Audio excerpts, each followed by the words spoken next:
Dernier numéro de la semaine, mesdames et messieurs, Actu 60 présent pour vous servir. Je l'ai dit toujours, les États, les nations sont dirigés par la spiritualité.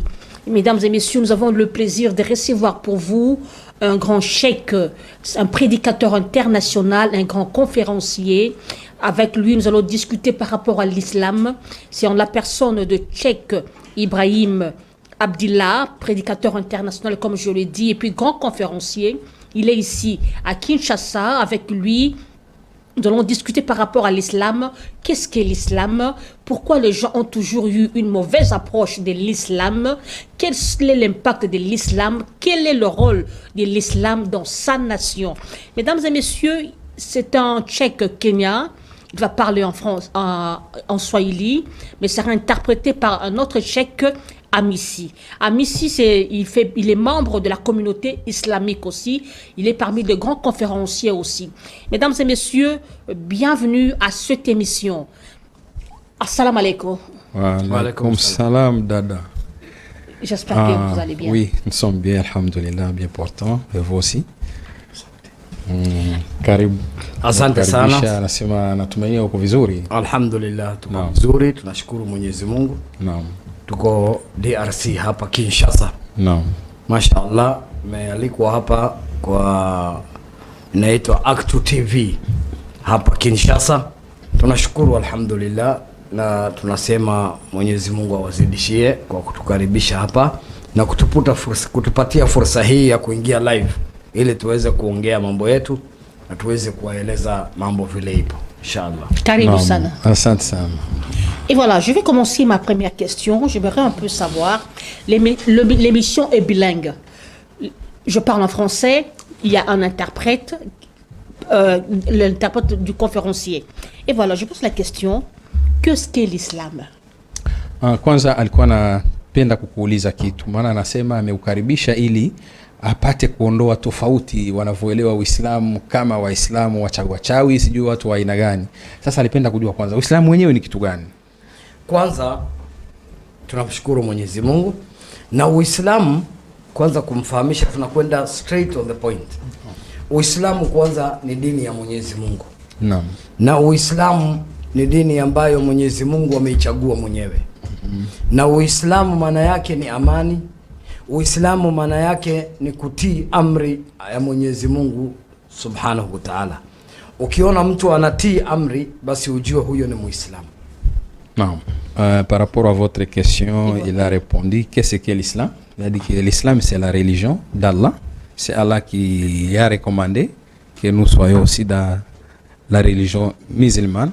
Et puis il dit l'islam en un mot, c'est-à-dire c'est la soumission à la volonté de Dieu. C'est un peu ça. Il y a toujours eu une, je ne sais pas, une question ou une réponse dans la tête des Congolais, dans la tête des Africains. Oui. Semble-t-il que l'islam provient, l'auteur de l'islam, c'est Ismaël, c'est ça? Selon l'entendement de beaucoup de gens, chez nous ici en Afrique, kwamba kuna fikra fulani watu Afrika wanasema Uislamu inawezekana ikawa ni dini yenye imeanzishwa na Ismaila, mtoto wa Ibrahimu. Kwa hiyo una ufafanuzi gani kutokana na hayo maelezo? Hapana, sisi kama Waislamu kwanza Mwenyezi Mungu ametuamrisha katika Qur'ani na katika vitabu vyake ya kwamba sisi tunaamini manabii wote. Na Uislamu haikukuja na Ismaili. Ismaili ni mtoto wa Ibrahim na Ibrahim alikuwa na watoto Isaka na Ismail na wote ni Waislamu. Na Uislamu ulianza na baba yetu Adam.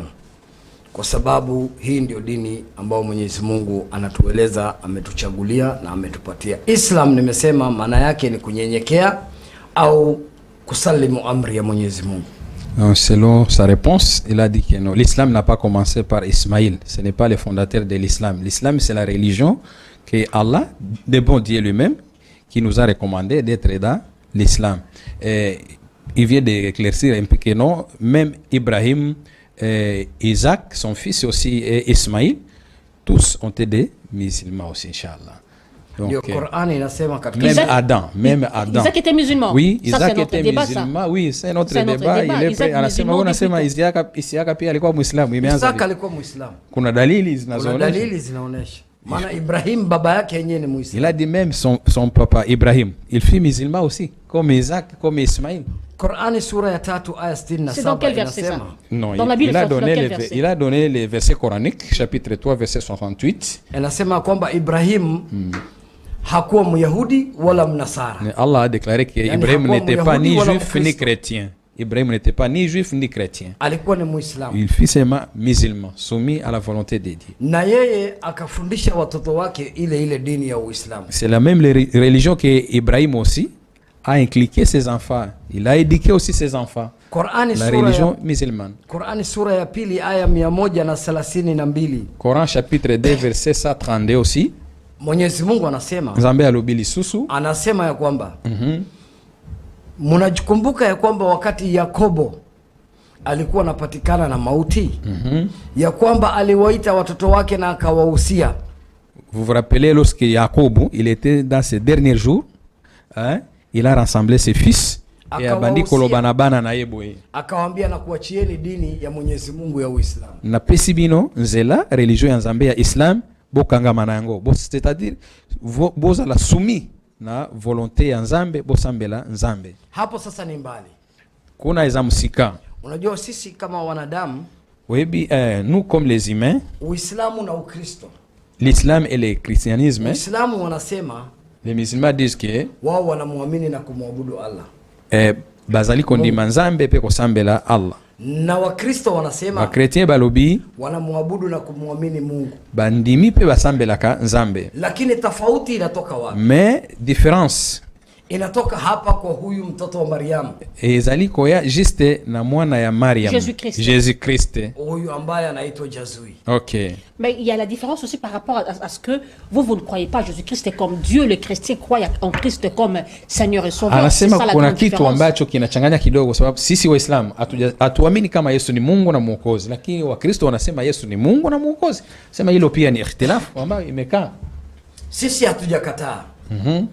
Hiyo ni ile ambao nyinyi mnaamini. Alobi toboyi yango te parce que ezali foi batu bandimeli yango, Lakini katika maandiko mais oyo ezwami na kati ya Écriture, yote, katika Biblia nyonso na kati ya Bible, na katika Koran, même na kati ya Coran, hakuna andiko maandiko inasema Yesu ni Mungu. il n'y a aucun verset qui témoigne clairement que Jésus c'est le Dieu puissant. Mais dans la Bible, il y a des versets qui disent que Jésus-Christ est Anasema Dieu. katika Biblia kuna Non, il y a une maandiko différence entre le Coran inaonesha, et la Bible. yani C'est ça. kunaonesha kuna utofauti wa vitabu. Qur'ani na Biblia ina utofauti, maana katika Biblia anasema kuna maandiko inaonesha kama Yesu ni Mungu.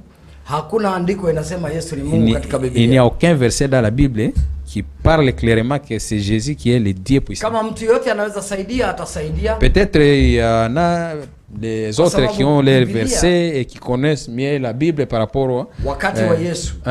Yani Biblia la Bible comme la Bible à inaanza l'époque de kitabu cha Jésus. Mwanzo. La Bible Mwanzo. commence par Genèse, Inakuja kitabu cha Kutoka. Exode, inakuja Nombre, Leviticus, Levitique, Namba, Deuteronomy, Deuteronome, mpaka kitabu cha Malaki tina Malachi, inde mstari wa 6. Hiyo ni andiko, chapitre 4 verset 6, Malachi. hiyo ni agano la kale. C'est l'Ancien Testament. Hiyo ni andiko 23142. Il y a au moins 23 142 versets dans l'Ancien Testament.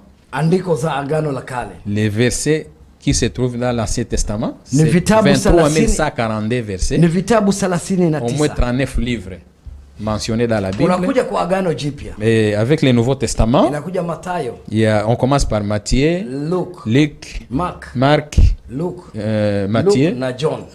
Hizi Jean. ni injili 4 za Yesu. Ok, 4 évangiles de Jésus. Inaanza Mathayo 1:1, 1 Matthieu, chapitre 1, verset 1 Matthieu. inaisha Yohana 21:25. Et voilà, poursuivons Hein? l'émission. Oui. Ça c'est une autre Naomba- parenthèse. Sema tuendelee na jambo, maana unamuingiza katika kitu cha shimo zaidi, achana na hicho. Hiyo nimewacha. Aya. Hakuna andiko Il n'y a pas ambayo un verset inasema oyo ezali koloba ete Yesu ni Mungu. Jésus c'est le Dieu puissant. Non. Yaani Yesu aseme Jésus aloba. mimi Mungu. Un verset biblique que Parce Jésus que lui-même Mungu- a parlé directement Et avec voilà. ses disciples que Ça, c'est c'est un lui qui est débat le Dieu. ouvert à vous, les pasteurs. Non. Merci Oui. beaucoup. Hatujashambulia mtu. Anasema hivi, yeye anawaachia mapasta wanasikia watakutafuta. Les pasteurs vont chercher les chefs pour continuer. Et ils disent ceci, ce n'est pas il a attaqué quelqu'un dans sa foi ou quoi. Non. Il dit seulement ce qu'il connaît dans la Bible. Et Jésus a dit qu'il faut chercher la vérité. Ok, vous serez libre avec la vérité. Pourquoi est-ce que les gens ont-ils de réticence envers l'islam? On a toujours cru que l'islam c'est une religion du sang. Lorsque peut-être nous voyons des djihadistes dans l'islam, veuillez un peu nous expliquer. Les gens ont peur de l'islam. Il y a des marabouts au sein de l'islam. Kwa mfano wanasema Uislamu ni dini ya kumwaga damu. Waislamu wanataka kuuana, alafu Waislamu ni wachawi. Kwa nini hivi vitu vinaonekana na kama vimejengwa kwa akili ya Waislamu na watu wanaogopa Uislamu kutokana na hiyo? Hiyo ni propaganda ya watu. Naam. Lakini haiko katika dini. Alors, il dit ceci que c'est une propagande peut-être fabriquée par les hommes, mais ce n'est pas une recommandation de la religion qui disent qu'il faut aller tuer les gens ou faire quoi. Non. Les kamikazes sont dans l'islam. Sema kuna watu wanaitwa kamikazi ni Waislamu. Hiyo ni watu wanajitafutia mambo yao. Alobi wana ezali ba besoin personnel ya bato ba fabriquer yango bati yango na kati ya religion, mais ce n'est pas un verset coranique qui réclame qu'il faut être kamikaze, il faut aller tuer les gens ou bien faire ceci ou bien faire couler le sang des autres. Non. Sasa sisi kama Waislamu tunatumia njia gani ili kupiganisha kutoa ile hali ndani ya dini isiwe kuna watu wasione Uislamu kama? Ndio hivi sasa tumekuja mpaka. C'est pour cela on est là, c'est pour éclaircir Uislamu ni dini ya upendo. OK, l'islam c'est une religion de l'amour. Mtume Muhammad sallallahu alayhi wasallam, notre prophète Muhammad sallallahu ni makosa na ni dhambi kubwa. Ezalima bepe masumu munene. Kama wewe utalala umeshiba. Si par exemple nanda kuna yo oleo tondi. Na jirani yako hako na njaa. Mais votre voisin il est toujours affamé. Kama hata ni Mkristo hata même ni si il jirani. Votre voisin même s'il est chrétien ou musulman ou quelqu'un qui n'a pas la religion, mais tel qu'il est votre voisin, il a son droit occupé au pesaye loko ya kolia ozala naye bien. Alikuwa anazungumzia haki ya jirani. Prophète azalaki kote ya batu droit ya voisin na voisin na ye mpaka Waislamu wakafikiria peut-être koma kina esprit ya ba musulman ko penser ko kanisa ete ya kwamba yeye Nabii Muhammad atakuja kuleta sheria. Peut-être kwa koma na suka ya message prophète Muhammad ya kwa pesa bango ordre moko ete Mungu alete sheria soit nzambe ya kwa pesa ordre moko na nation ke ya kupatia urithi soki mtu akufi voisin na ye aya ko hériter biloko na ye bakanisa ki yango na niveau wana pona excès ya ndenge azalaki kokebisa bomoko na kati ya bon voisinage. Kwa hivyo Uislamu, c'est-à-dire l'islam ni dini ya amani, c'est la religion de la paix. Uislamu, l'islam ni dini ya mapenzi, c'est la religion de l'amour. Uislamu, islam ni dini ya kuangalia mayatima, ezali religion ya kotala bitike bana etike les orphelins, les pauvres aussi, aider les pauvres. C'est aussi la religion de la polygamie. Oui, ni na pia ni dini inaruhusu kuoa wanawake wengi. Hiyo ni kawaida. C'est normal, il a dit que c'est normal. Kwa sababu manabii parce que même les prophètes pia walioa wanawake zaidi. Et aussi ils étaient polygames. Ibrahim alikuwa na watatu. Ibrahim avait 3 femmes. Asema wewe pia wanawake watatu. Sasa mimi na wawili. Oui, il est polygame avec des femmes. Na wanapendana. Ces femmes vivent en paix dans l'amour. Sio ya kwamba elobite wewe leo mke mmoja nyumbani. Ozana mwasi moko na ndaku. Alafu wakati utakufa. Mais soki okufi wanawake 2 ama watatu wanaleta watoto. Eye ko bimela basi mibale misatu ozalaki ko vivre na bango na ndenge moko ya kunzu babibeli na bana. Oh pe bana oyo ya kingani. Bana oyo ya pauvreté ya kufi. Bana ekomi kaka forme moko oyo ya koambrier famille alors que tu étais vivant. Tu avais aussi la possibilité de prendre officiellement 2 ou 3 femmes ba yebani ba vandi na bango mais otie ba msusu ya kobatama moko nde azalaki officiel okufi makambo ye belé na famille. Ce n'est pas ça. Zambe alingi bomote. Zambe a pekisi biso fornication kosala ikobo kwa sababu inaleta mambo sio mazuri. Parce que ememaka makambo ebele ya mabe na kati ya société ya batu. Zambe alobi yango ezali salité mbindu. Hakuna haja ezana tina moko te nikuwe na mke mmoja nyumbani nazala na mwasi moko na ndaku alafu nikuwe na masuhuria kama 5 mais nazali soki na 5 10 makango nde libanda J'aimerais poser une question. Ok, Pourquoi est-ce que on dit toujours que les musulmans invoquent les djinns? Kwa nini mara nyingi wanasema Waislamu huwa wanaita majini? Majini, si unajua majini? Kuna kitu kinaitwa majini. Majini ni viumbe wa Mwenyezi Mungu. Les djinns existent, ce sont les créatures d'Allah. C'est Allah qui a créé les djinns comme il a créé les hommes, il a créé beaucoup de choses. Wewe sio pastor. Yo za pasteur te. Wananisikia? Mais les pasteurs nous écoutent bien. Katika Biblia na kati ya Bible na katika Quran na kati pena Quran kuna viumbe ambazo ni majini, et tous les deux livres ezali ko expliquer que non ezana ba créature mususu babengi bango ba jin ezali pena ba esprit. Kwa hivyo hizo ni vitu mbili tofauti, ezali kelamu different. Majini ni viumbe alivyoviumba Mungu. Les jinn baza ba créature ya Allah nzambe ndio kila kibango. Katika Qur'ani sura ya 51 aya 56 na kati ya Quran chapitre 51 verset 56 Allah anasema ameumba majini na watu. Allah dit qu'il a créé les hommes et les djinns ili wapate kumwabudu, juste pour adorer Allah. Kwa hivyo hata hawa ni viumbe, c'est-à-dire bajini bazali bikelamu oyo bazana recommandation ya kosambela nzambe na ndenge na bango, na waliumbwa kabla hata Adam hajaumbwa. Bajini nzambe akeli bango selo historique ya mikanda ya nzambe. Allah akeli bajini avant que akela Adam. Hata katika Biblia na Bible pe ezali kolobela yango. Na katika majini na kati ya bajini kuna wale wazuri ezana bajini oyo bazali bajini normal ambao wametii amri ya Mungu, batosi apele ya nzambe babanga kanzambe.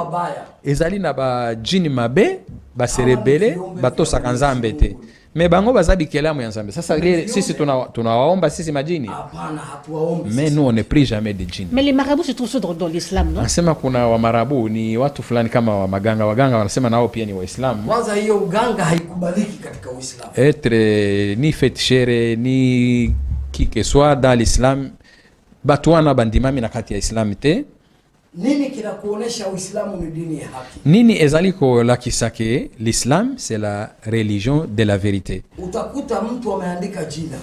Okomona mtu akomi kombo Rajab Hussein kutoka Manyema. Auti Manyema.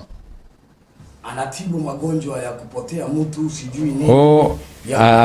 Azali ko soigner soki olingi chance soki olingi ozwa pouvoir ozala na mbongo ozala boye mutu akomi yango na ba papier kombo wana ati Rajab Hussein omonike kombo on dirait musulman, oui, lakini ukifuata mais soki olandi sikoyo sio musulman. Misala oyazo sala eza ya ba musulman te, watu wanajua mais selo ye conception ya yebi ke batu bayebaka waislamu ndio wanatibu ba musulman basala kaboye ngai nasala soit disant musulman comme ça la kozwa clientèle, na hii uchawi upo. Mais il faut savoir que la sorcellerie existe.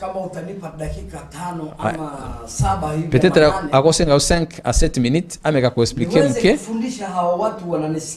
ate ya batu obazali kolanda ye. Allez-y. Oui, asema huko na huru.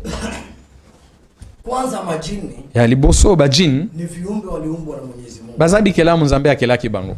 Ukisoma katika Qur'an soki otangi Qur'an ndenge lobi hawa majini ni viumbe. Bajini bazabi kelamu kati ya wanadamu na majini. Entre biso batu na bajini. Il faut regarder la caméra. Oui. Wanadamu ndio wako na ilmu na uwezo kuliko majini. Mais biso batu, tozana connaissance na pouvoir ebele koleka bajini. Kumbuka wakati wa Nabii Suleiman. Si oko se rappeler na histoire na époque ya roi Salomon, wakati ambapo Nabii Suleiman tango roi Salomon aliuliza majeshi yake ya majini na wanadamu, azalaki ko commander bikelamu ebele na bajini na batu. Roi Salomon azalaki ko commander atuni bango un jour, muniletee kiti cha Balqis. Azalaki na besoin à déplacer kiti ya Balqis. Balqis est tobengi reine de Saba. Je m'excuse un peu, oui. Mesdames, j'aimerais expliquer un peu au public. Okay. Mesdames et messieurs, à cet instant, c'est une rubrique que nous donnons à notre tchèque, notre invité Ibrahim, d'exposer un peu sur le Coran, sur sa connaissance du Coran par rapport à l'islam. Merci beaucoup. Allez-y. Sasa wanadamu hawa majini hawa bajin comme bajin à époque ya Suleiman na wanadamu na batu. Sasa Nabii Suleiman aliambia hawa Roi Salomon ayebisaki ba jin. Ni nani ataniletea kiti cha Balqis? Tangu ayoki histoire ya reine de Saba na kiti na ye ya bokonzi. Akaamka jini mmoja. Ba déplacer kiti wana ba memela ye epa na ye. Kwa sababu Nabii Suleiman alikuwa na ufalme kubwa. Parce que toyebi ki bokonzi ya Roi Salomon ni Bible ni Quran. Sasa akawaambia ne ayebisi bango, nani ataleta hapa kiti? Nani azali na kapasite ya komemela ngai kiti wana ya awa? Akaamka mtu mmoja. Ezali jini moko atelemaki. Akasema, alobiboye, mimi nitakilete hapa ngai nakoya na kiti wana awa na niko na nguvu nazana pouvoir wana kabla wewe Nabii Suleiman, avant que yo mokonzi Suleiman, kabla hujaamka kwa hii kiti, avant que yo Roi Salomon, lakini tele mana kovanda lisusu na kiti nayo na kokomisa kiti ya mwasi wana awa. Lakini akaamka mtu mwenye elimu. Mais il y avait une personne katikati na batu, un connaisseur hakuna elimu ya Mwenyezi Mungu, ayebaki solo maloba ya Nzambe. Akamwambia Suleiman, ayebisi Suleiman, mimi nitakuletea kiti ngai na kukiko telema awa na memela yo kiti wana kabla kope lako kabla halijapepesa na mouvement ya kokangaliso na yo pe kofongola yango. Alipofanya hivi Nabii Suleiman, tangu asali bongo, kiti kilikuwa hapo. Balamoko kiti jini alikuwa anatumia nguvu. Jin azalaki na kapasite asale la force na ye, lakini huyu mais le connaisseur mwanadamu alitumia ilmu ya Mwenyezi Mungu. Yeye asale la connaissance ya Nzambe azui kiti wana na mouvement ya Suleiman kokangaliso pe kofongola yango ekomela kiti. Nini majini? Majini lingi kolobani. Majini waliumbwa na Mwenyezi Mungu. C'est-à-dire bikelamu oyo majini bakelema kina. Sisi hatuwaoni. Biso batu tomona ka jini, lakini wao wanatuona. Me jini amona ka batu. Na majini wamegawanyika. Me bajini bazali na bakategori na bagrupu kuanza na nyuma sana. Na ukende msikate wakati Mungu tango Nzambe alimwambia malaika, ayebisi ba ange, akawaambia malaika wote, ayebisi ba ange na ye nyoso, inni ja'ilun fil ardi khalifa, mimi ninaleta katika ardhi khalifa. Alingina sala mtu moko na kati ya mokili comme representant. Kisha après malaika wakasema, ba ange ba yebisi Nzambe, wewe utaleta wale watu wataharibu hapa ardhi na kuleta ufisadi. Okilingi kokela ekelamu oya kosala désordre na mabele akoya kosala mabe akosopa makila. Sasa après malaika walijuaje kama mwanadamu akiumbwa Adam ataleta kizazi chake kitamwaga damu na kitaleta uasi? Mais avant que Nzambe akela mutu, nini nde esalaki ba ange bazwa connaissance ya koyeba ke non soki Nzambe akeli mutu ya kosala désordre ya mokili, akoboma bato, akosopa makila, akosala mbeba ebele, alors que mutu nano azalaki akelamite. Na habari hii nakupatia message yo na pesio iko yote katika Biblia. C'est dans la Bible aussi, ça se trouve, c'est clair. Anaitwa Azazil.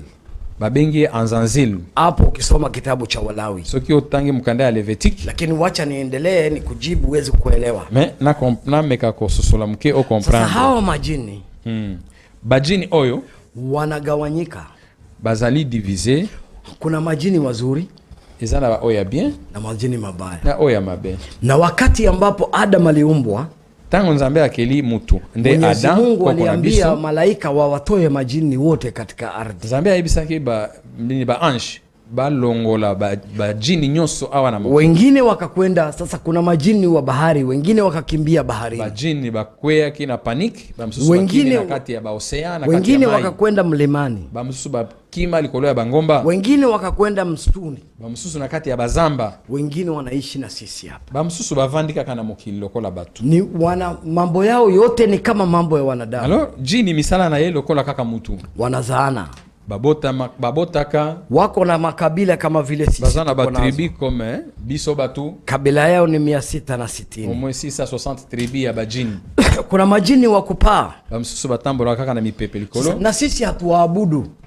Mutu akoki kosambela jini te. Sisi kama Waislamu biso atanke les musulmans tunamwabudu Mungu mmoja. On prie Allah. Tunamtegemea Mungu. Et on est toujours on espère toujours à Allah subhanahu wa ta'ala. Wanadamu me batu, kuna wanadamu ezana batu ambao wanatumia hizo majini. Oyo connaissance na bango eza mabe basali connexion bango ba travailler na bajini. Hata wacha hata wale ambao ni Wakristo ama seulement les musulmans et les chrétiens et tout le monde bakoti na wale wanafanya mambo ya kinyumbani hata ya osala yango bakambo mosusu ezali na balie familiale kwa wazalaki na esprit boye koko mosusu aye na esprit boye koko nyonso wana eza bajini. Kwa hivyo kwa ufupi, merci pour l'ample explication. Kwa hivyo kwa ufupi elimu kubwa. Asante kwa maelezo imeisha eleweka. On doit continuer l'émission. Tunaendelea. Mesdames et messieurs, c'était juste une rubrique pour expliquer sur les djinns. En tant que prédicateur, c'était important de nous expliquer à fond par rapport aux connaissances ou encore à la consultation des djinns. Et voilà, je poursuis mon émission en posant cette question. Quel est le rôle de l'islam dans sa nation, dans une nation? Katika nchi kwa mfano yetu ya Kongo, Uislamu furaha yake kama Uislamu unakuwa ndani ya nchi ni kitu gani na kazi yake ni nini? Umuhimu gani Waislamu wakiwa katika nchi kwanza mnapata baraka.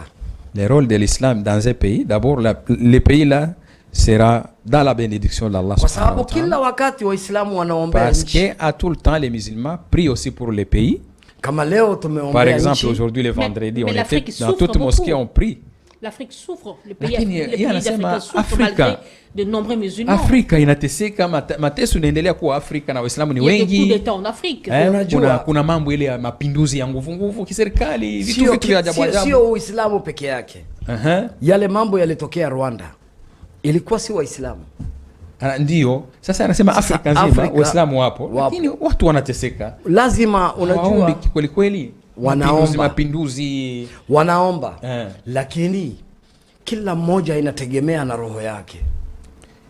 Kwa hivyo Waislamu mahali wapo wanaomba kila wakati na Mungu anakubali kwa sharti 3. Sharti ya kwanza anakupa hapo hapo. Sharti ya pili atakutengenezea baada ya muda. Na sharti ya 3 atakuweka uende kukaa starehe katika janna. Alobi kosenga Nzambe ba mizima bazali kosenga. Ernyos même si difficulté ezali, mais on espère toujours que Nzambe apesaka réponse na ye na forme misatu. Soit tango ozali kosenga ye, il donne directement na bosenga nayo, soit a gelé yango akopesa yo simamuke, ou soit akokikopesa yo après avoir kolongola yo na mokinde akekopesa yo à l'au-delà tango kozala na kati ya paradis. Na ukiona shida iko mingi, soki omoni ba problème eza ebele, hata kwa mfano wewe ukakuwa mgonjwa, peut-être uzobela ukomi ko souffrir na maladie, usidhanie ya kwamba umepewa adhabu. Kokanisa teke ezali punition Nzambe apinire yo no. Mungu anataka Nzambe alinginde umrudie yeye. Ozongela ye. Kwa hivyo Afrika matatizo inakuja. Alors soki tolobile loke Afrika ba problème ba warudi kwa Mwenyezi Mungu. Nini solution yango ezali kaka nous les Africains tournons vers Dieu, tozongela Nzambe. It's a sign of calling. Yani ni alama ya kuitwa na Mwenyezi Mungu. C'est-à-dire difficulté ezalaka moko parmi bilembo ya kobenga mananzambe. Na kuuliza swali. Abengi ozongela ye. Nataka nikuulize swali moja madam. Hatuna yo mtu na moko madam. Kuna wakati mtu unapata tabu. Yeye hana wakati wa kuuliza, anataka akuulize ndio wewe. Sawa, hakuna shida. Mimi nataka ndio nimueleweshe. Bon, Iva éclaircir. Kuna wakati yoyote ashapata shida kabisa akakaa yeye hivi. Ikukuta ngonga moko ozui difficulté ovandi penza boye. Ukamsahau Yesu. Écoutez, ok, obosani Jésus. Ukamsahau mama yako. Obosani mama au ukamsahau papa. Obosani papa. Ukajua hapa hakuna mtu mwingine atakusaidia. Omoni vraiment que siko nani akosunga ngai isipokuwa Mwenyezi Mungu. No, izo senga kaka sekuru ya Nzambe. Ukakaa hivi ukasema kwa roho. Vandika kayomoko na mtema na wewe bandiko loba. Mungu unaona mambo yangu. Nzambe uzomona pasi na. Haki ya Mungu nisaidie. Nzambe sunga kaka ngai. Nitoke kwa hii shida. Na longwa na problem oyo. Unaondoka kwa hiyo shida. Directement Nzambe aye alongoli na problem wana. Il y a aussi des prophètes au sein de l'islam. Asema kuna manabii katika Uislamu. Et pourquoi ces prophètes-là? Wapo hadi leo. Hakuna. Il n'y a plus de prophètes dans l'islam. Le dernier prophète, c'est le prophète Mohammed sallallahu alayhi wa sallam. Il n'y a plus de prophètes. Si quelqu'un dort ou il se réveille le matin et déclare qu'il est prophète, c'est un faux prophète. Il n'y a aucun musulman qui peut croire à la personne. Alors vous, les serviteurs de Dieu, quel que soit votre rang, cheikh, mualim, imam, qu'est-ce qui fait que lorsque les Africains souffrent, vous n'avez pas le courage de tenir droit dans les yeux aux présidents africains, aux rois africains, que ce que vous faites, Allah n'aime pas ça? Anasema sasa leo Afrika ina mashehe, walimu, wa imam. Il y a des détournements d'argent. Lakini mais les prophètes, les imams ne disent rien. Hakuna ule uwezo wa kusema Waislamu wakasimama au waimamu wakawafuata maraisi viongozi katika nchi tofauti wakawaambia kitu mnachokifanya huenda kinakuwa kibaya, Mungu hapendi, turudi hapa. Ile power ile hatuna ule uaminifu wa kusema ukweli. Watu wengine wanaiba, hawakatazwi kuiba. Unajua katika Uislamu Mtume Muhammad sallallahu alaihi wasallam ametuambia usiingilie mambo ambayo hayakuhusu. Dans l'islam, les prophètes nous ont interdit de se mêler dans les histoires qui ne te concernent pas. Dans l'islam, on ne fait pas la politique. Nani Uislamu huwezi kufanya siasa ukiwa unafanya siasa. Tu peux faire la politique. Lakini habari ya kuingilia mambo ambayo watu ati kwa nini mnaiba, kwa nini mnafanya hivi? Uislamu ukiona mtu anaiba na anafanya mambo ambayo hayafai, huyo hajafuata Uislamu. Anasema ni kuogopa, lakini kama mtu anaiba huwezi kumwambia kuizi ni vibaya. Tunaogopa kuwaambia watu hivi. Tutawaambia, ndio tumekuja hapa kuwaambia. On n'a pas peur de musibe, musiue, musifanye dhambi, mwendeni kwa Mungu. Mukatubu. Ndio imefanya sisi tukatoka kule tukatoka. Ndio tunatembea kila wakati. C'est pour cela même epesa ki ending isakeno il faut atambola. Tia koma Kinshasa. Na hiyote kwa pesa message wana kikoiba eza mabe ko leo Saudi Arabia ukienda. Saudi Arabia. Soki okay na Arabie Saoudite par exemple, ikifika wakati wa kuswali, tunaswali mara 5 kwa siku. Nous on prie chaque jour 5 fois. Et si ça arrive l'heure de prière, saa ya kusali hakuna mtu anauza. Soki ekomi ngo ya prière kwetu batu bateka kate. Bango nyonso komona bakende na prière na ba mosquée. Même les magasins on laisse ça ouvert comme ça. Et on part à la mosquée. Mimi niko na duka. Et les voleurs ont peur d'y accéder parce qu'ils croient que non, si lorsque un musulman laisse sa boutique vide comme ça, quand vous entrez, vous apportez voler, vous aurez la diarrhée. Sema wanaogopa kwamba Muislamu anaweza akaacha duka wazi anaenda kusali. Mtu anasema nikiingia pale nikaiba nitaarisha, nitapata ugonjwa wa kipindupindu. Hapana, hiyo sio. Huko Saudi Arabia wote ni Waislamu. Arabia na Arabie Saoudite tout le monde c'est des musulmans. Hiyo sasa, hiyo ni maneno yao imeingia kwa akili. C'est le mal les commentaires que les gens sont en train de cliquer les autres. Wapatia nyinyi hayo mafikra. Batunde bazopesa na kaka makanisa yaluku. Kwa hivyo inaonekana kuna kazi kubwa sana ya kufanya. Donc mon ami que musala isa makasi vraiment pour le pona de l'islam dans une nation. Qu'est-ce que l'islam a déjà apporté de positif dans une nation? Asema katika nchi hizi Uislamu huko kitu gani kizuri kini Uislamu umesha weka mfano kwa maendeleo. Cha maendeleo. Nchi zote tu hata hapa Kongo kwetu si Waislamu wapo wanasaidiwa kila miaka. Na wanasaidia nini wao kama kwa nchi yetu kama Wakongomani au Kenya au South Africa unakoishi wewe? Wale Waislamu wanasaidia nini ndani ya nchi? Wanajenga mashule. Unaona? Il dit que non, les musulmans aussi construire les labda mimi sijui kama Kongo msaada ile inakuja kutoka kwa Waislamu. Sijui kama inafikia Waislamu. Ne sais pas même si hiyo mambo mengine hiyo ambao mimi ni mgeni sitaki kufuata. Il y a des écoles conventionnées musulmanes, mais ce sont que des musulmans qui étudient là-bas. Pourquoi? Non, il n'y a pas seulement les musulmans. Ça je vais répondre à sa place parce que toutes les écoles musulmanes qui est ici, en République démocratique du Congo, il y a les enfants musulmans et les enfants chrétiens, tous étudient ensemble. Il n'y a pas de... Non. Ce n'est pas prohibé qu'un chrétien... Ce n'est pas prohibé. Uislamu hata imepeleka watoto wangapi kusoma. Ce n'est pas prohibé. Je connais tant d'écoles ici. Ce n'est pas prohibé. Tout le monde vient et étudie. Est-ce que l'islam aussi prend de l'agriculture? Inafundisha mambo ya kilimo kwa mfano Uislamu. Kabisa. Kila kitu inakufundisha kwa njia yake ya haki. L'élevage. Hii kalamu. Siwezi kuchukua hapa nikaanza kuandika bila kumuuliza. Uislamu haikubali. Si le stylo vous appartient, lui ne peut pas prendre sans votre autorisation. Il faut demander d'abord avant de prendre ça et écrire ici.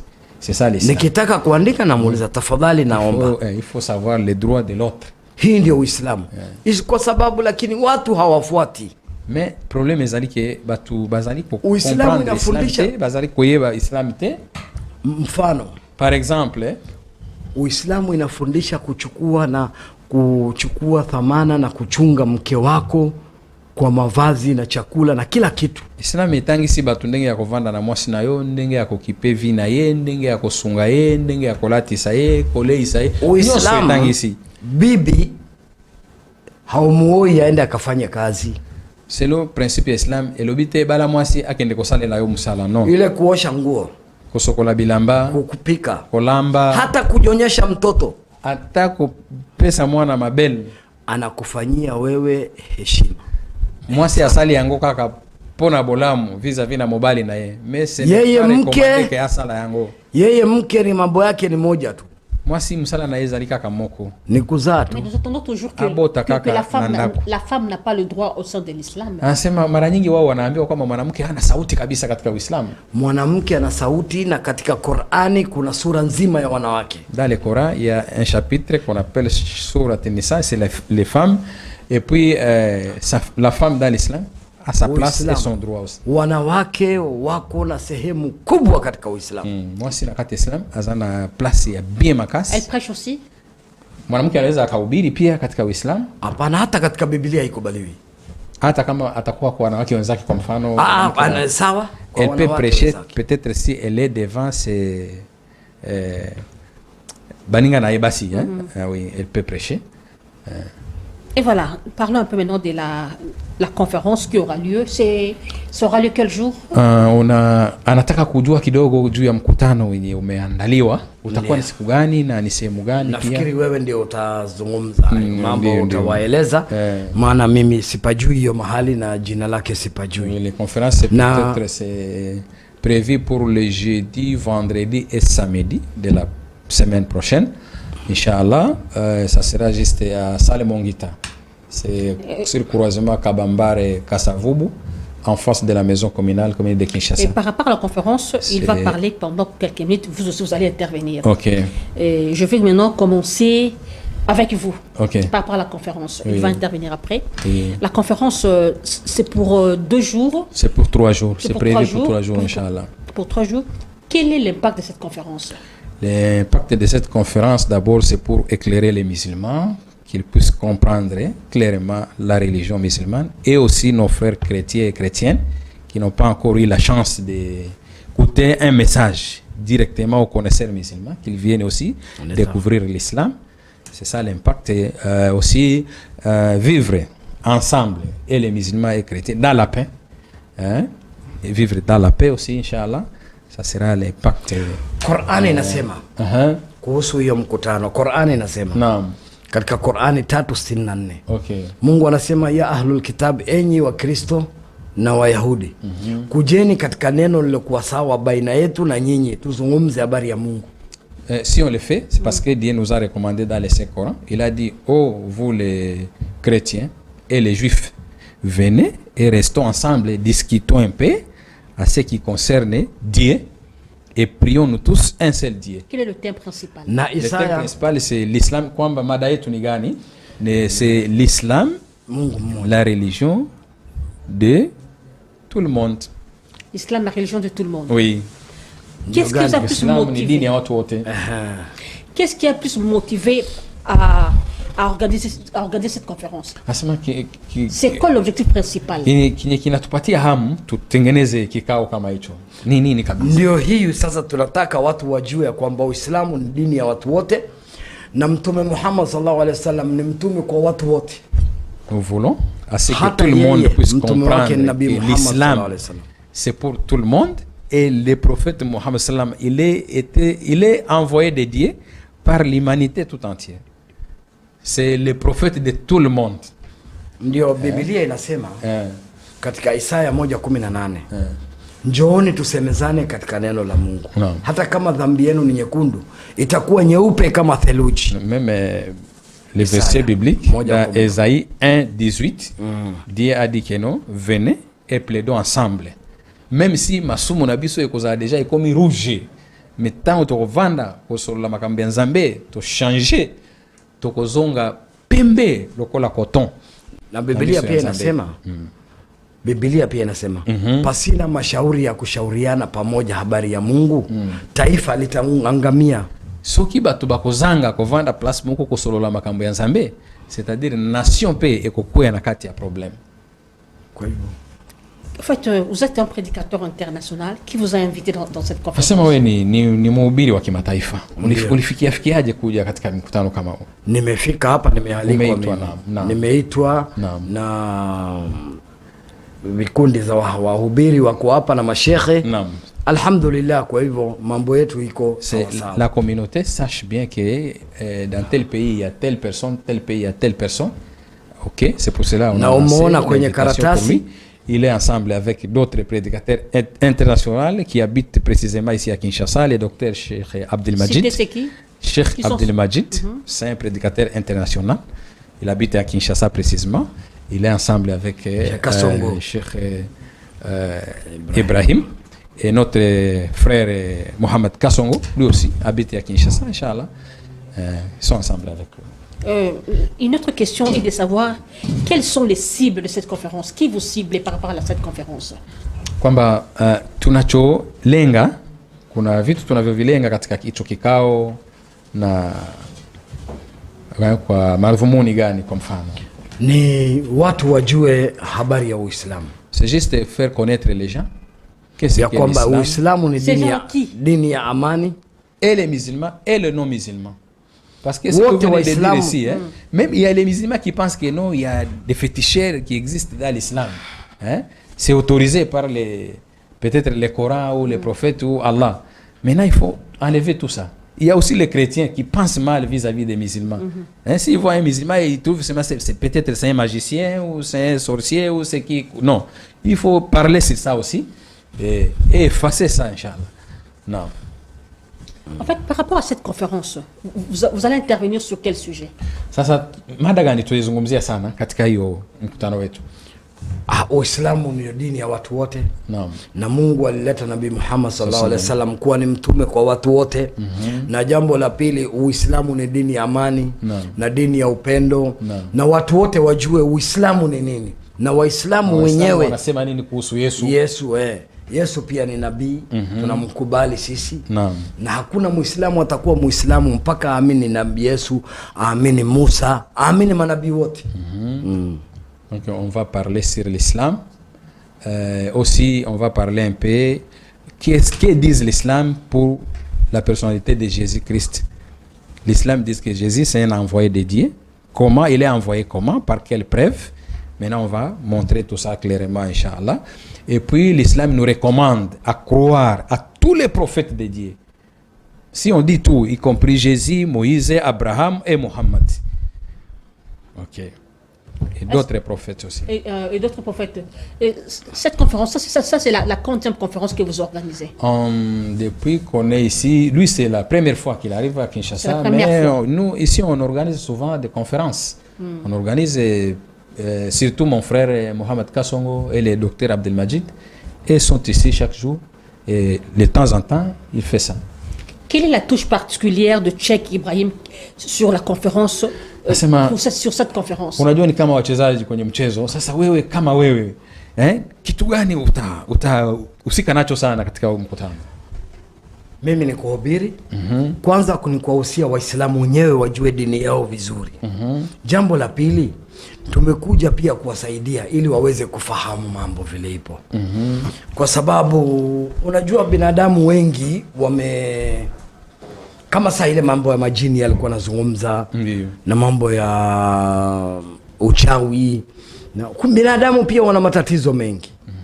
Kwa hivyo wakuje tuweze kuwaelewesha jinsi ambavyo mambo iko. Message nyingine utapata baadaye. Donc selon lui, il va prêcher et aussi il sera disponible. Il comprend directement qu'il y a les gens qui souffrent avec tant de problèmes. Mais bah, il évite comment se diriger auprès de Dieu et qu'on s'enga kozwa solution. Et ça les batu bakota banzela mabe belé makasi. Maintenant akoki kopesa orientation na mtu ya kopusa na pembeni na ye nazana niveau ya problème boye no na nzela ya malamu epa ya Nzambe le kana nzela senga Nzambe boye kokende susute boye kokende te koluka ba magie ou bien solution ya ba frimason non nzela ezali ya malamu zonga epa ya Nzambe na schéma oyo osenga Nzambe oyo pe akoki kosunga batu oyo bakozala disponible soki bakokutana na ye inshallah. Kwa sababu watu pia saizi wanapata matatizo ya kiroho spiritual. Na unaona mtu anakimbia. Kuna watu saizi shetani anaanza kutawala dunia. Kwa hivyo lazima sisi tuangalie ni jinsi gani tutakuwa tutawasaidia hao wanadamu. Kama sivyo Mungu atatuuliza. Wale watu walikuwa nasaidia wanadamu ni manabii, na manabii hawako. Sisi ndio tuko. Kwa hivyo sisi ndio hata mtume anasema al-ulama waritha anbiya, mitume wameondoka, kwa hivyo wenye elimu wasaidia hao watu, kwa sababu kuna mwingine unaona anapandisha majini, mwingine unaona mambo yake haiendi, kwa sababu katika Uislamu mambo ni manne. Kuna kitu inaitwa jini, ndio inasumbua binadamu kila mahali, na kuna kitu inaitwa ain, yani kijicho. Kuna kitu ingine inaitwa sihr, yani uchawi. Yani hizi vitu zinasumbua sana wanadamu. Kwa hivyo lazima tuwafundishe jinsi gani wanaweza kujisaidia, jinsi gani wanaweza kupata hii matibabu ya kiroho. Hii mambo sio ya kukimbia kimbia, ni mambo ambayo inataka Qur'ani na mambo mengine mengi ya kuwaeleza watu. Donc spirituellement, les gens souffrent aussi physiquement également, mais batu bazoye bate nzela nini oyo akoki kozwa lisungi. Auparavant, il vient de dire que non akala ezalaki ba prophète batu oyo bazalaki kosunga batu na ba problème na bango na ba difficulté na ba maladie, mais lelo monde eza frappé na nini na kindoki, hein, misumabe ba jin ba démon. Mtu na mtu akomi na maele na yeye akozo kaka esprit ya bwakili mtu asali boya compliqué via mtu nini na nini, mais ba prophète bazate, mais batu oyo nzambe apesaki bango connaissance ya maloba na ye bazali oyo bazali comme ba héritier ba prophète bango sikoyo bakoki kotikala na esika wana kopesa ka batu orientation ya malamu, batu bakwea na nzela ya mabete pona koluka santé, pona koluka peut-être richesse, pona mutu ake nzela mabete aya kaka na nzela oyo elongo bani nzambe akosunga ye. Vous êtes ici pendant combien de temps? Tutakuwa hapa muda gani? Kwa mfano Kinshasa inaweza kuwa kama mwezi moja, peut-être un mois inshallah, et après kwa sababu visa yangu ni mwezi 3. azana visa ya 3 mois. Et quelle est votre relation avec d'autres mosquées, avec d'autres imams? Wale wa imamu wa miskitini kuna matatizo baina yako na wao au hapana? Hata leo si tumetoka mais aujourd'hui on était invité dans des mawaidha leo msikitini. Oui, on était invité dans des mosquées. Ici à la mosquée Citas, na Citas na msikiti walikuwa natuongojea. Malheureusement, on n'a pas eu le temps de se présenter dans toutes les deux mosquées, mais on s'est présenté dans une mosquée et peut-être le soir nous serons encore dans une autre mosquée inshallah. Hata pesa yangu ya kula wamenipatia leo mashallah. Alobina ata bambongo ya kulia ba séjour ba transport ba mizima to ba pesa ba imam kaka ba recommander ba eko pesa alhamdulillah. Dieu merci. Qui a financé votre voyage ici? Nasema nani alikulipia safari mpaka ufike hapa? Hii ya kukuja nimejilipia mimi. Lui-même il a payé son billet. En fait, la conférence aura lieu où? Mkutano, la conférence c'est comment dirais-je, c'est sur que Kasavubu Kabambare, croisement Kasavubu Kabambare, dans la salle Mongita, en face de la maison communale. Oui, commune de Kinshasa. De quelle heure à quelle heure? C'est prévu pour le jeudi, vendredi et samedi, de 17h à 21h. Pourquoi si tard comme ça? Vous n'avez pas regardé le périphérique, voir l'insécurité aussi? Vous devez tenir compte. Non, nous sommes dans la capitale, il y a la sécurité, les gens circulent même à 22h, 23h. Si la circule. Non, si les gens. Sur mon guide là, des fois, vers 19h, c'est un peu flou. Non, ce n'est pas la première fois devient fluide. Ce n'est pas la première fois qu'on fait nos conférences à Mongita. Et pourquoi jusqu'à 21h? À 21h, peut-être c'est le soir. Tout le monde sera un peu disponible et aussi à la maison. Et il y aura la facilité de venir aussi écouter. Par rapport à faire passer ça pendant la journée, tout le monde sera peut-être occupé dans les occupations. C'est un peu ça aussi, Inch'Allah. Qui est-ce qui vous a invité? Il nous a invités ici. Qui vous a invité dans cette conférence? Bon, je ne sais pas comment dirais-je, kitu gani kina tupatia hamu sana katika hicho kikao. Ni hamu kubwa yetu ni kuepuka hivyo kwa jumla. Ile yetu kubwa ni watu wajue Mungu ni nani. Wakishamjua Mungu ni nani, basi watapata amani katika roho zao. D'abord que les gens comprennent et connaître Dieu, ça va donner la paix du cœur à chacun, hein, et vivre dans l'ensemble, Inch'Allah. Et voilà, nous tendons vers la fin de l'émission. Il nous reste 13 minutes. J'aimerais vous accorder à vous 5 minutes de parler à ceux qui vous suivent je suis pas de musulmans, de les Namazako. inviter à la conférence et vous allez donner le numéro et c'est par après Cheikh va clôturer, veuillez l'expliquer. Anasema analeta dakika 10, inabaki dakika 13. Wewe uchukue 5, mimi nitaongea dakika 5 ili kama tutaalika watu na tuambie tunachotaka kuwafanyia kisha tutatoa namba za simu. Asante, wewe utatoa. Mimi nilikuwa nasema hivi. Kwanza namshukuru Mwenyezi Mungu. Na nilikuwa ninaomba Waislamu. Kwanza Waislamu hasa ama watu wengine pia wote, hata kama ni Wakristo ama Waislamu. Yeyote yale ambaye ako na matatizo, tiba na uponyaji iko kwa Allah Subhanahu wa Ta'ala. Na hayo mambo siwezi kuwazungumza hapa, lakini mkikuja hall tawazungumzia. Kama mtu ako na matatizo ya ain, Mtume ametufundisha vile ya kutibu. Kama kuna mtu ako na matatizo ya mashayatin, kama unaona mahati yako mbaya, mambo yako haiendi, unashaki ya kwamba kuna sihiri, wewe unalala, kuna dalili zake nyingi, maana hatuna muda hapa katika hapa kipindi ya TV tunalipia. Kwa hivyo mambo yao mengi yapo. Kwa hivyo yoyote atakayetaka maswali, atakayetaka kutuona, atakayetaka kusomewa Qur'ani, kufanyiwa dua, kutengenezewa mambo yake, kwa sababu sisi hatutengenezi chochote, Allah ndio anatengeneza. Sisi kazi yetu ni kuomba. Kwa hivyo inshallah nafikiri utawaeleza, utawapatia namba ya simu, alafu tutaendelea. Mimi sina mengi, nasema asalamu alaykum wa rahmatullahi wa barakatuh. Naam, je pense que le cheikh vient de conclure. Na beaucoup c'est Cheikh Alobi aza awa auti musika tawasomea Cheikh Ibrahim auti musika na Afrique du Sud aleki ba pays ebele aponaki Kinshasa, aza na Kinshasa aye pona bino pona biso ba Congolais, les habitants de Kinshasa, les Kinois et les Kinoises. Mpaya oyo alobi aye juste pona bino asepeli beaucoup tananaye jeudi, vendredi, samedi ya semaine otokobanda na salle Mongita. Alobi ayebi ke bozana ba problème ebele. Peut-être nzela bokenda ka koloka solution ezali yango te, esengeli kozonga na nzela ya nzambe ya kibonzambe penza. Ozana problème na ibite soki ya bakindoki, soki ba milimo mabe, soki ba nini nde ezali kotungisa yo. Ya lobi yo yakaka na salle Mongita akosala détail na explication et puis akolakisa yo moko ndenge nini okoki kolongwa na ba problème wana sans que okota lisusu na nzela oyo kopesa nzambe kanda, sans que okende basala yo da ebite banzoloko banini na nzoto, sans que okende da ebite bakende koleisa yo biloko na ebite likolo ya ndako ou bien olia nini na nini, non.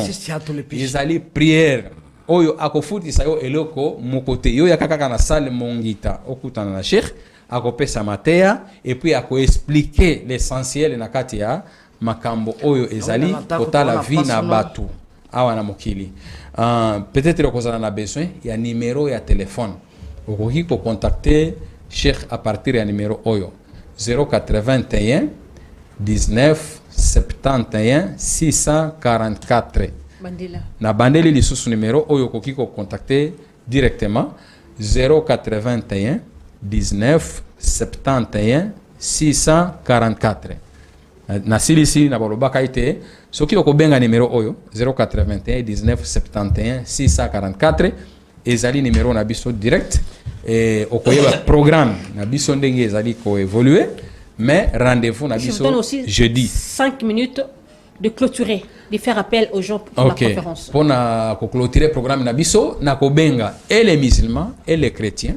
Il y a des pasteurs otoyebani na bango depuis kala to solo laka, on est comme des frères to solo laka na bango, ba pasteur wana to sepela to sala peut-être ba msusu ba monaka ba musulman de loin ba yebi penzate soki ba musulman pe ba solo laka na batu bien et ba zali batu oyo ba vivaka ensemble na batu nyoso. Pasteur zo courage tika kaka makambo ya musika wana musulman azali mutu mabe miste, venez et to vanda to se changer ensemble. On va parler toujours comme les frères et puis tokotikala na kibonde kona biso parce que nous tous objectif ezali moko, un jour tokende na paradis. Objectif ezali moko to sambela nzambe ya solo. Vous croyez aussi au paradis? Oui. bon? Parce qu'on ne fait rien ici. Bon, c'est un sujet où mais tu que paradis ezali et Dieu nous a créé tout sambelaye récompense na biso ezali que ati abiso na paradis vie éternelle en d'autres termes on dit que c'est la vie éternelle c'est ça l'objectif d'abord ya kozala na nzela ya kosenga nzambe parce que après tout oyozo mona awa na mokili un jour tokotika yango et tokozonga epa na ye maintenant c'est là où tokozala na vie moko ezali éternelle vie oyo ekoki kokata na lisusu te par rapport na vie otozana ngo lelo okozala na oyo na oyo mais un moment donné boye katani pa ozala lisusu te otiki bandako otiki mituka otiki mbongo na ba banque OK na yo kaka vide ndenge to yaka vide na iloko moko te. Vous savez que tant tozobotama kaka maboko pamba ozala nani oyaka kaka lokola mtu nyoso oyo zomona lelo azali na ye vide retour pe ezaka ndenge moko okozonga kaka vide mais otozali komema epa nzambe ezali ni foi misala ya malamu kondima nzambe kobanga ye kosalela ye maintenant tozwa courage to disponibiliser pe tant na biso ezala disponible pour to ya kokutana na sale mongita jeudi vendredi et samedi de 17h. Oui, to ressemble wana nde ezali vraiment na programme principal ya Cheikh Ibrahim kosala prière pour na makambo ya bande kona biso bazali ko souffrir na est ya Congo. Lobaki yango plusieurs fois lobiche na Congo kimia ezali nga kutu abanga ka lobi na ndima kite soki na Kinshasa to kozala kimia na moni ba yambi biso bien to za kimia na est kuna bato bazolela lela il faut tout yango na prière makasi ezali vraiment na programme na ye inshallah prière moko ekozala spécial na salle mongita pona bande kona biso ya est inshallah na kama unataka dua yako ya private inshallah utapiga hiyo simu nilisha maliza hiyo inshallah assalamu alaykum wa rahmatullahi wa barakatuh tunashukuru Sheikh Ibrahim Abdillah asante sana karibu tunakushukuru na wewe tunakaribisha Uislamu alibia zobenga yope na kati ya Islam haya asante tumeshukuru Cheikh Amisi merci d'avoir répondu à notre invitation vous étiez très souple quand nous avions contacté merci vraiment qu'Allah vous bénisse amen et vous aussi qu'Allah vous bénisse et voilà c'est la fin de cette émission mesdames et messieurs nous vous rappelons que nous avions reçu pour vous Cheikh Ibrahim Abdillah, prédicateur international. Il est visiteur de l'association Alouda et grand conférencier. Ils vont animer une conférence du 7 au 9 novembre dans la salle Mongita de 17h à 21h. Oui. Ils vous appellent, venez nombreux, participer, savoir qu'est-ce qu'est l'islam en profondeur. Merci de votre attention soutenue. Merci à Roni Mandila. Merci à Enoch Mbala. Merci à des anges. Que Dieu bénisse la RDC. Amen. Que Dieu protège nos phares d'essai et que Dieu garde son peuple. Amen. Au revoir. Inch'Allah.